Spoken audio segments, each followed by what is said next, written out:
ኦሪት ዘፍጥረት ምዕራፍ 3 እባብም እግዚአብሔር አምላክ ከፈጠረው ከምድር አውሬ ሁሉ ይልቅ ተንኮለኛ ነበረ። ሴቲቱንም በውኑ እግዚአብሔር ከገነት ዛፍ ሁሉ እንዳትበሉ አዘዋልን? አላት። ሴቲቱም ለእባቡ አለችው፣ በገነት ካለው ከዛፍ ፍሬ እንበላለን። ነገር ግን በገነት መካከል ካለው ከዛፉ ፍሬ እግዚአብሔርም አለ፣ እንዳትሞቱ ከእርሱ አትብሉ አትንኩትም። እባቡም ለሴቲቱ አላት፣ ሞትን አትሞቱም። ከእርሷ በበላችሁ ቀን ዓይኖቻችሁ እንዲከፈቱ እንደ እግዚአብሔርም መልካምና ክፉን የምታውቁ እንድትሆኑ እግዚአብሔር ስለሚያውቅ ነው እንጂ።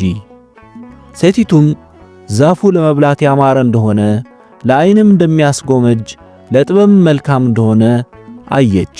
ከፍሬውም ወሰደችና በላች፣ ለባሏም ደግሞ ሰጠችው፣ እርሱም ከእርሷ ጋር በላ። የሁለቱም ዓይኖች ተከፈቱ፣ እነርሱም ራቆታቸውን እንደሆኑ አወቁ። የበለስንም ቅጠሎች ሰፍተው ለእነርሱ ለራሳቸው ግልድም አደረጉ።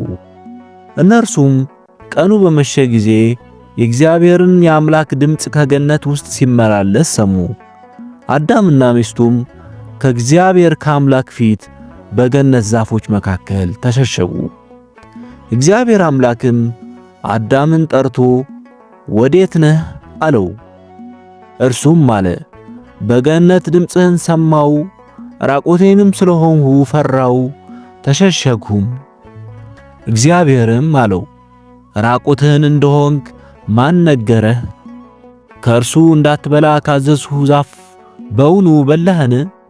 አዳምም አለ፣ ከእኔ ጋር እንድትሆን የሰጠኝ ሴት እርሷ ከዛፉ ሰጠችኝና በላው። እግዚአብሔር አምላክም ሴቲቱን ይህ ያደረግሽው ምንድነው? አላት። ሴቲቱም አለች፣ እባብ አሳተኝና በላው። እግዚአብሔር አምላክም እባቡን አለው፣ ይህን ስላደረግህ ከእንስሳት ከምድር አራዊትም ሁሉ ተለይተህ አንተ የተረገምክ ትሆናለህ፣ በሆድህም ትሄዳለህ፣ አፈርንም በሕይወትህ ዘመን ሁሉ ትበላለህ። በአንተና በሴቲቱ መካከል በዘርህና በዘሯም መካከል ጠላትነትን አድርጋለሁ። እርሱ ራስህን ይቀጠቅጣል፣ አንተም ሰኮናውን ትቀጠቅጣለህ። ለሴቲቱም አለ፣ በጸነሽ ጊዜ ጭንቅሽን እጅግ አበዛለሁ። በጭንቅ ትወልጃለሽ፣ ፈቃድሽም ወደ ባልሽ ይሆናል፣ እርሱም ገዥሽ ይሆናል። አዳምንም አለው፣ የሚስትህን ቃል ሰምተሃልና ከእርሱ እንዳትበላ ካዘዝሁ ዛፍም በልተሃልና ምድር ካንተ የተነሳ የተረገመች ትሁን። በሕይወት ዘመንም ሁሉ በድካም ከእርሷ ትበላለህ። እሾህና አመኬላም ታበቅልብሃለች፣ የምድርንም ቡቃያ ትበላለህ። ወደ መጣህበት መሬት እስክትመለስ ድረስ በፊትህ ወዝ እንጀራን ትበላለህ፣ አፈር ነህና ወደ አፈርም ትመለሳለህና።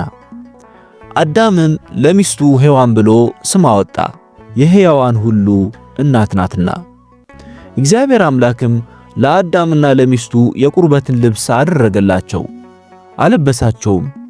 እግዚአብሔር አምላክም አለ፣ እነሆ አዳም መልካምና ክፉን ለማወቅ ከኛ እንዳንዱ ሆነ።